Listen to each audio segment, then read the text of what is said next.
From WisPolitics in Madison, you're listening to Capital Chats. Hello, everybody. This is Kate Morton with WisPolitics here with a Capital Chats podcast brought to you by Spectrum. Today, I'm here with my colleague Adam Kellenhofer to talk about a conversation he had with Department of Workforce Development Secretary Amy Pechacek. So, Adam, what did you guys talk about? Hi, Kate. Yeah, Secretary Pechacek and I got to talk about the unemployment insurance modernization program that's been ongoing since the 2020 pandemic, when Wisconsin saw a mountain of UI claims. This has been a program that's a four-year program. We're entering the third year, so let's just get right into it and hear what Secretary Pechacek has to say about it. Today, I am joined by the Department of Workforce Development Secretary Amy Pechacek. So, welcome to the show, Secretary Pechacek. How are you doing today? I'm doing very well, Adam. Thank you so much for having me. Yeah, of course. So I really wanted to just jump right into things here. So the unemployment insurance program has been going through a lot of updates, a lot of modernization processes. So I kind of wanted to just hear where we're at with that modernization process. Absolutely. And thank you for the question, Adam. So I think it's important, if we're going to talk about where we are today, just to start by giving a little bit of background and reminding everybody where we were at the height of the pandemic when I first got to the Department of Workforce Development the last week of September of 2020. And at that time, the UI division had really received a tsunami of claims related to the COVID-19 pandemic. Wisconsin, like every other states in the country, had significant, unprecedented increases in claims virtually overnight. And I was surprised to see that there were about 770,000 UI claims in the backlog. But I was even more surprised to see the technology that the agency was using to administer claims for the UI division. So the main benefit system was over 50 years old, 50. We're talking Nixon era mainframe, COBOL coding.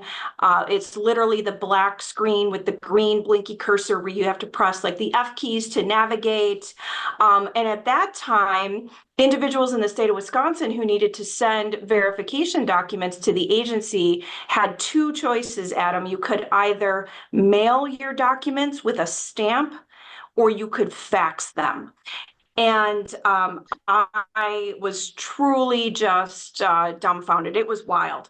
So the agency, when I got there, was already 6 months into the pandemic. They had originally a staff of about 600 team members working in the unemployment division. The prior secretary had staffed up to about 2,000 team members, but it was clear to me immediately that we were going to need a technology solution to be able to help those folks who were impacted by the COVID-19 pandemic. So that's the time when we contracted with Google, and we created an artificially intelligent super adjudicator that we named Judy. And Judy taught herself all of the eligibility rules in the state of Wisconsin in terms of the UI program by fully ingesting between 3 and 4 million previously adjudicated claims. And then Judy went through that backlog of 770,000 claims, virtually overnight. We signed the contract with Google in November of 2020, and Judy had cleared the backlog by December of 2020.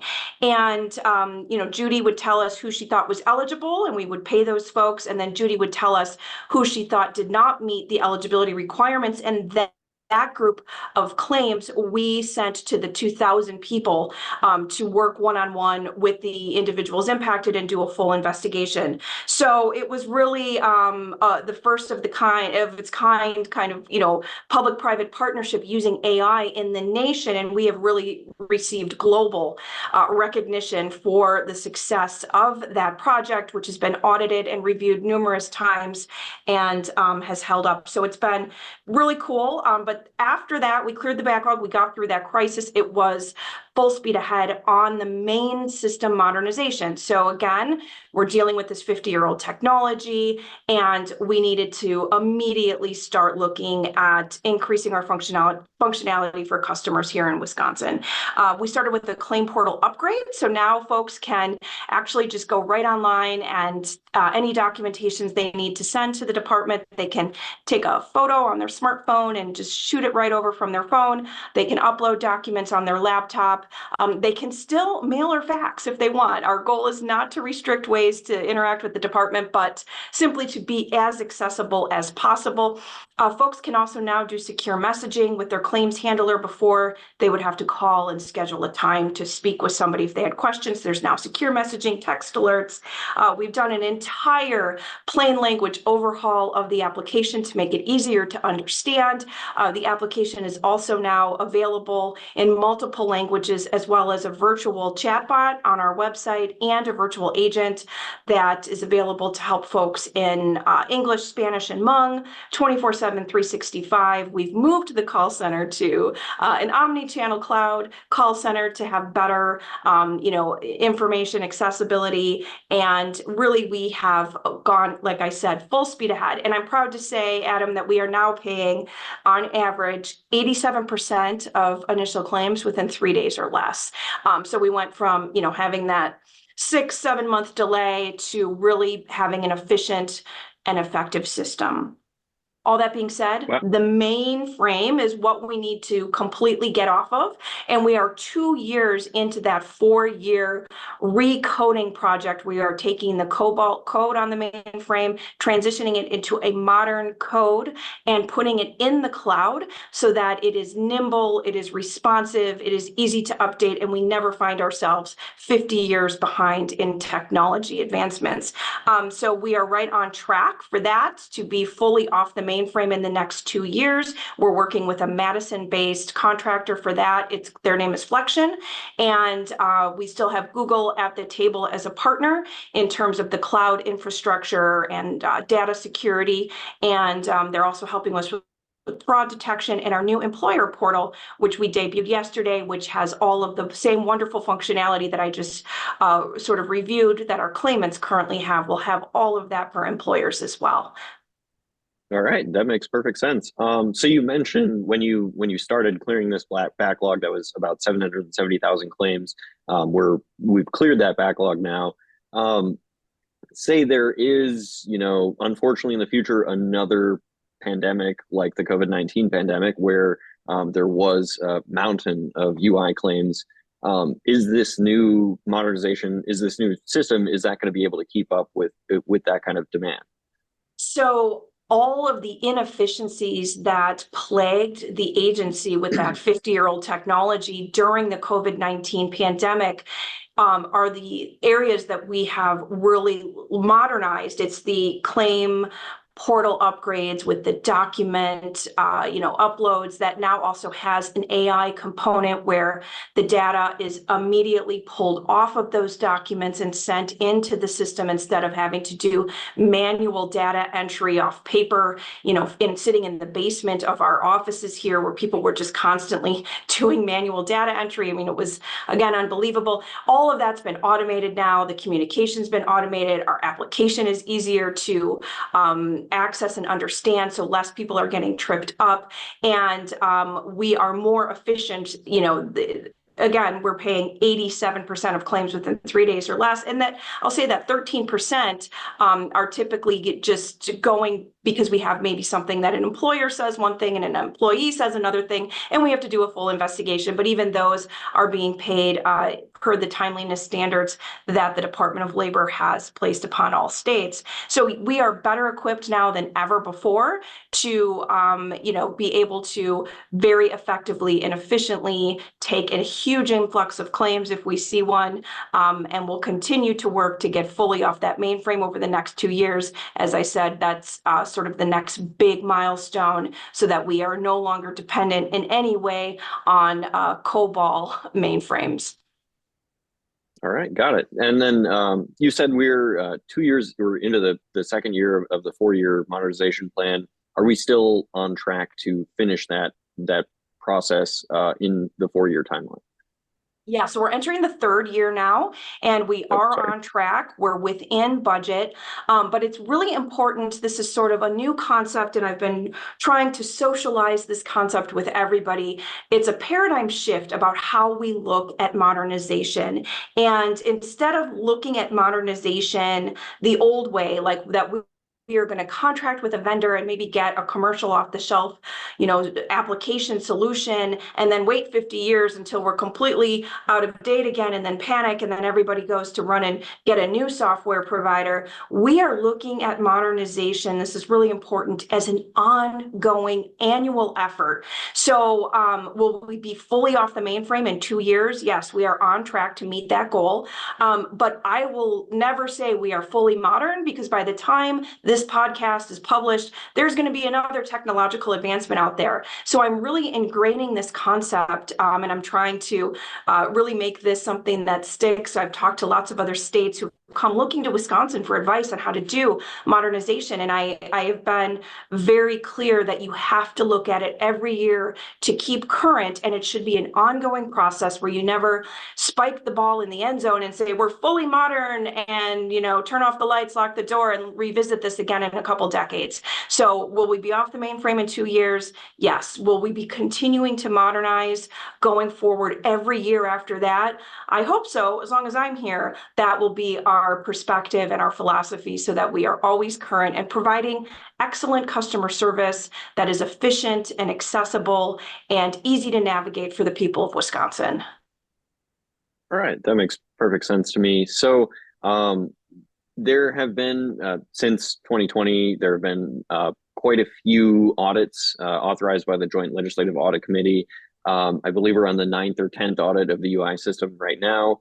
Are those audits, are they helpful in improving the process, or do they kind of just hold things up? Yeah, so we have, since I have been at the Department of Workforce Development, there have been 9 unemployment insurance related audits since really December of 2020. And you are correct, we are now embarking on our 10th audit, which is starting the first week of January. So we're already coordinating going back for another audit, the 10th one. And I mean, this is what I'll say, Adam. The Department of Workforce Development and the entire Evers administration truly is committed to transparency as a core value. So in terms of UI modernization specifically, we at DWD have been very proactive in providing routine updates to the public and really to all our stakeholders, including the legislature. We have an entire webpage, on our website that is just for UI modernization. You can go on there. There are links to our contracts, our budget, our financials, our copies of our quarterly reports that we submit to the legislature about all our progress. We hold media briefings like we did yesterday. We hold internal, what we call town hall meetings for all of our DWD staff members. I update committees in public meetings. I mean, we are truly an open book. So for LAB, I understand audits' role in government, and audits do take significant time, resources, and energy, but we will continue to fully cooperate, and I will do everything I can. I'm committed to keeping the modernization project on track, regardless of what other activities or obligations we have at the agency. This is clearly a priority for us, so we will continue full speed ahead. Like I said, the folks in Wisconsin deserve a modern, high-functioning system that really works for them and is here to serve them. So that's what we'll do, as long as we can keep moving forward. All right, that makes sense. So one more question, audit related. So it seems like the Joint Legislative Audit Committee co-chairs have been very focused on making sure that there are measures to detect fraud in UI claims. How confident are you in this new system in making sure that fraudulent claims don't get paid out? Yeah, so that's a great question, and we have added lots of tools. We know that fraud was a big issue during the pandemic. So I need to provide some context to that statement, though. The majority of the fraud that we are aware of occurred as it relates to the federal program. So not the state unemployment programs, there were federal programs. Specifically, I think the largest target that we've seen from the OIG audits at the federal level is the Pandemic Unemployment Assistance, what we called PUA, which was the federal program that was provided for self-employed folks like the gig economy. And we know that there were, bad actors that took advantage of some of those programs that we administered per the federal guidelines. So I just really want to make that clear. The states did not have discretion to add additional eligibility or verification requirements to the federal programs. The states were required to, administer federal programs per their regulations. So I think the majority of the fraud during the pandemic, like I said, was under some of those supplemental payments. And I still think those payments were absolutely what the country needed, what Wisconsin needed. There were far more people that benefited from those that relied on those payments than the bad actors. So to focus on the bad actors is unfortunate, but we know they were there. So what we were able to do at Wisconsin for our UI system was really use our partnership first with Google, which brought in the AI component.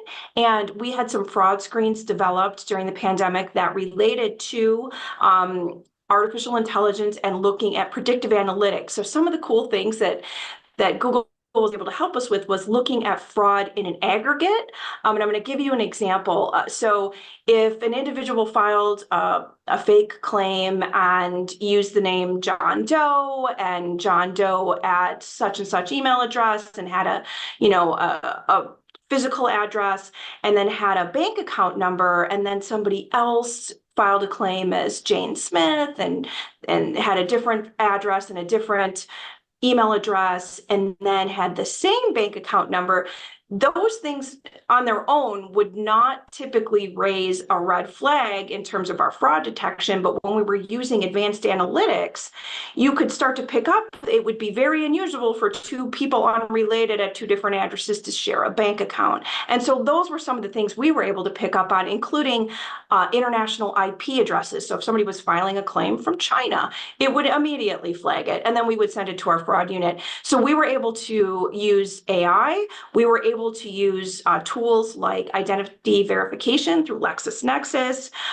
We had a lot of things. We've now entered in a national repository where we compare claims and to other states that are administering claims. And if there is a fraud detected, let's say in Maine or Texas, and there's a name or a bank account or an MO, we now have the benefit of knowing that before they come to Wisconsin and try and file that claim. So we were very successful in terms of our fraud mitigation. Our fraud throughout the pandemic was under 2%. But again, I would couch that with, I think the issues are far more rampant with some of those federal programs, of which we were a little bit out of our control in terms of what we were able to do. But we'll continue to work on that. And as the fraud audit moves forward, we are looking forward to LAB. They've indicated they want to focus on best practices from other states, and we really welcome that information and anything else we could be doing to improve our fraud efforts. All right, that makes sense to me. That's all I have time for today, but thank you very much for joining me, Secretary Pechacek. Well, thanks for sharing that with us, Adam. But in the meantime, if our listeners want to learn more about some of those program updates, they can head to our website at wispolitics.com or to the DWD website. That's right, Kate. But for now, I'm Adam Kelnhofer.